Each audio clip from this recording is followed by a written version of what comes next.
Two my channel শান্তনাস paper.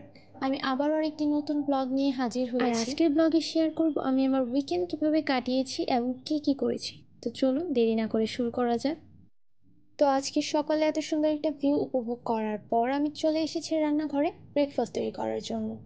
এখানে আমি নুডলস বানাচ্ছি। তো প্রথমেই নুডলসগুলো সিদ্ধ হওয়ার জন্য আমি গরম জল বসিয়ে দিয়েছি এবং সাথে একটু তেল আর নুন অ্যাড করে দিয়েছি। জলটা ফুটে উঠলে এখানে আমি নুডলসগুলো ছেড়ে দেবো এবং সিদ্ধ হওয়ার জন্য 2 মিনিট অপেক্ষা করব। 2 মিনিট পর যখন নুডলসগুলো ভালো মতো সিদ্ধ হয়ে আসবে, ঠান্ডা জল দিয়ে নুডলসগুলোকে ছেঁকে নেব।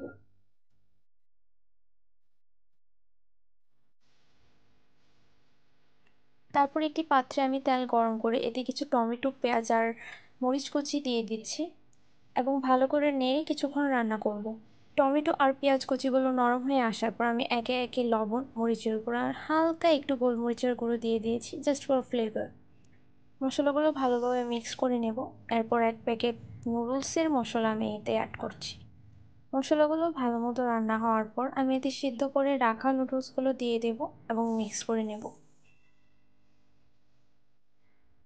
তো এই তো তৈরি হয়ে গেল আমার গরম গরম সকালের নাস্তা। বেশি কথা না বলে আমি আমার ব্রেকফাস্টটি কমপ্লিট করে নিই, তারপর আবার আপনাদের সাথে কথা হচ্ছে। ব্রেকফাস্ট করতে করতে এইমাত্র আমি সাজগোজ থেকে একটি পার্সেল রিসিভ করেছি। তো চলুন দেখি আমার কি অর্ডার ছিল। তো আমি একটি মাইসেলার ওয়াটার এবং W7-এর একটি আইলাইনার অর্ডার দিয়েছিলাম, যেটা সেফলি আমি আমার হাতে এখন পেয়ে গেছি। আর এখানে আছে একটি টিস্যুর প্যাকেট। বরাবরই ওনারা সব অর্ডারে দিয়ে থাকে। আর একটি নতুন জিনিস দেখতে পাচ্ছি, যেটা হচ্ছে লাক্সের মিনি বডি ওয়াশ প্যাকেট। আমি এই দুইটা প্রোডাক্ট অফারে নিয়েছি। তো আমি অফার প্রাইস আর রিয়েল প্রাইসগুলো ডিসক্রিপশন বক্সে দিয়ে দিব, আপনারা চাইলেই চেক করতে পারেন। আমি যে মাইসেলার ওয়াটারটা নিয়েছি এটি একটি বাংলাদেশি ব্র্যান্ড স্কিন কেয়ার। এটার প্যাকেজিং খুবই ভালো আর প্রাইসও বাজেট ফ্রেন্ডলি। তারপর আসে আমার ফেভারিট আইলাইনারে, যেটি হচ্ছে W7-এর। আমি অনেক দিন যাবত এটি ইউজ করছি। এর ফিনিশিং খুবই ভালো। এটি একটি ম্যাট ফিনিশ দেয়, খুবই তাড়াতাড়ি শুকিয়ে যায়। আপনারা ভিডিওতে দেখে বুঝতেই পারছেন এর আউটকামিংটা কেমন হবে। আনবক্সিংয়ের পর আমি ছাদে গিয়েছিলাম কিছু ভিডিও নেওয়ার জন্য। আর এখানে আমি রিলসের জন্য কিছু ফুল তুলছি। আর এখানে আমার একটু রংঢং চলছে। আমি এই ভিডিওটা অলরেডি আমার রিলসে আপলোড করে দিয়েছিলাম। উইকেন্ডে আমার রেগুলার রুটিনের বেশ খানিকটা চেঞ্জ করলেও পরের রুটিনটা আমি কখনোই চেঞ্জ করি না। তো এর সাথেই শেষ করছি আমার উইকেন্ডের সকাল। এখানে আমার ছোট কাজিন আমাকে কাজে হেল্প করছে।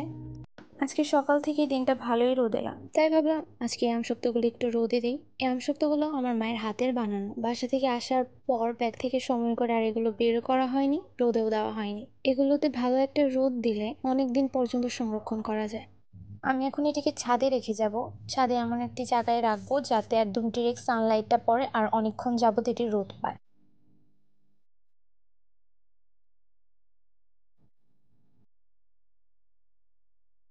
দুপুরের খাবারের আগে এটা হচ্ছে আমার হালকা নাস্তা। আজকে লাঞ্চটা আমাদের একটু বাইরে করার প্ল্যান আছে, তাই এর আগে আমাদের একটু পেট পুজো হয়ে নিচ্ছে এইখানে। এরপর আমি বাইরে যাওয়ার জন্য রেডি হতে চলে যাব। আমি পৌঁছে গেছি আমার ডেস্টিনেশনে। উইকেন্ড থাকায় আজকে ক্রাউডটা একটু বেশি দেখা যাচ্ছে। যদিও বরাবরই এই রেস্টুরেন্টে ভিড় দেখা যায়, কিন্তু উইকেন্ড আর ওকেশনের দিনগুলোতে আরও জমজমাট হয়ে ওঠে। আমরা অলরেডি খাবার অর্ডার করে দিয়েছি, কিন্তু বিষয়টা হচ্ছে সেদিন মোরগ পোলাও ছাড়া আর কোনো কিছু অ্যাভেলেবেল ছিল না। এতে বোঝাই যাচ্ছে আমরা একটু লেট পৌঁছেছিলাম সেই দিন। প্রায় 40 মিনিট 1 ঘন্টার মতো লেগেছিল খাবারগুলো সার্ভ করতে, উইচ ইজ ওকে, কারণ রেস্টুরেন্টে অনেক রাশ ছিল। তো ঝটপট লাঞ্চটা কমপ্লিট করি, তারপর আবার বাসায় ফিরতে হবে। খাবারগুলো একদম ফ্রেশ আর গরম গরম ছিল, যা আমাদের ক্ষুধার্ত প্যাটের জন্য একদম পারফেক্ট।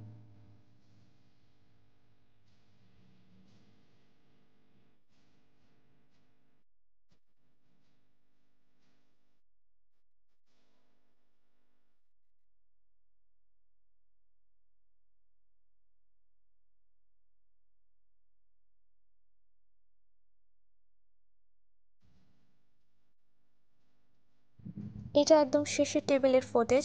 আমরা লাঞ্চ শেষ করে এখন বাসার উদ্দেশ্যে রওনা দেব।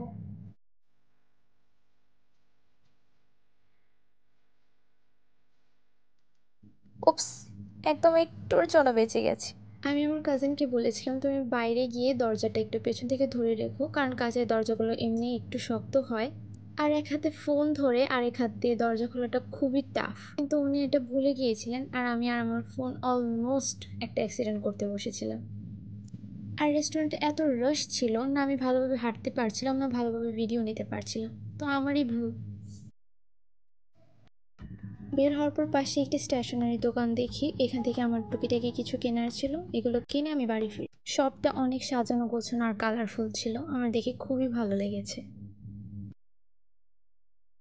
বাসায় এসে আমার কিছু ঠান্ডা মিষ্টি জিনিস খেতে ইচ্ছে করছিল, কারণ আজকে বাইরে অনেক রোদ ছিল, আজকে অনেক গরম পড়েছে।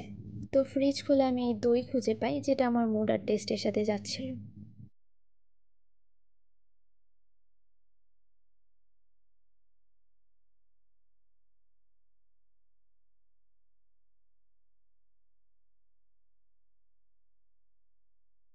এই ফল থেকে আপনারা কেউ চেনেন? জানলে অবশ্যই আমাকে কমেন্ট বক্সে জানাবেন। এটাকে নটকন বা নটকলও বলা হয়। তো আজকে আমি এটার ভর্তার রেসিপি আপনাদের সাথে শেয়ার করব। প্রথমে এইগুলোকে আমি বোটা ছাড়িয়ে ফ্রেশ জলে সুন্দর করে ধুয়ে নেব, যাতে কোনো ময়লা না থাকে বা বালু না থাকে। তারপর জল ছাড়িয়ে আলতো করে এগুলোর খোসাগুলো ছাড়িয়ে নেব। একদম ধীরে ধীরে ছাড়াতে হবে, যাতে ভেতরের নরম অংশটা একদম গলে না যায়। এগুলোকে খোসা ছাড়ানোর পরে খাওয়া যায় যদি ফলটা মিষ্টি হয়, আর যদি না হয় একটু টকটক হয়, তাহলে আপনি আমার রেসিপিটা ফলো করতে পারেন। সবগুলোর খোসা ছাড়িয়ে নেওয়ার পর আমি এখানে একটা মরিচ কুচি করে দিয়ে দেব, একটু ঝাল অ্যাড করার জন্য। তারপর টেস্ট অনুযায়ী একটু লবণ আর একটু চিনি দিয়ে মিক্স করে নেব ভালোভাবে। খেয়াল রাখতে হবে একদমই জাতা দেওয়া যাবে না, কারণ এই ছোট ছোট বীজগুলো অনেক নরম হয়, জাতা দিলে একদম জল হয়ে যাবে। তো এই তো রেডি আমাদের নটকল ভর্তা বা নটকন ভর্তা, আপনারা যেটাই বলুন। তো চলুন এখন সবার সাথে এটা ট্রাই করা যাক। রাতে ডিনারে ঠিক 1-1.5 ঘন্টা আগে আমাদের কারেন্ট চলে যায়, আর হাতে আমাদের করার মতো কিছুই ছিল না, তাই আমরা একটি ট্রেন্ডিং গেম খেলছি। তো চলুন দেখি কে জেতে।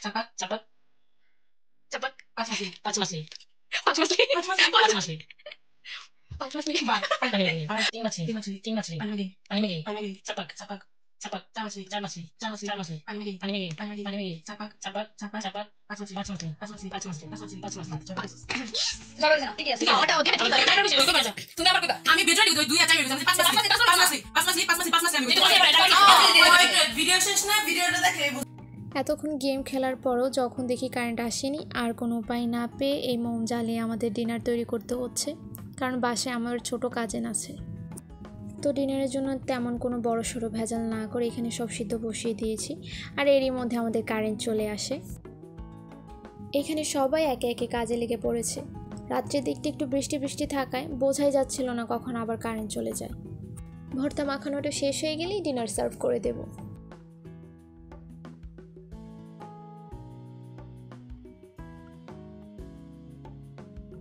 তো এই হলো আমার রাতের সিম্পল খাবার, যেখানে ছিল মিষ্টি কুমড়া ভর্তা, আলু ভর্তা আর ডিম ভাজি, বাঙালি সিম্পল প্লেটার। তো এরই সাথে শেষ করছি আজকে আমার উইকেন্ড ব্লগ। আশা করি আপনাদের সবার ভালো লেগেছে। আপনাদের মতামত অবশ্যই আমাকে কমেন্ট বক্সে জানাবেন। আমি চেষ্টা করব আপনাদের সামনে খুবই তাড়াতাড়ি আরেকটি নতুন ব্লগ নিয়ে আসার। Till then, stay safe, stay happy.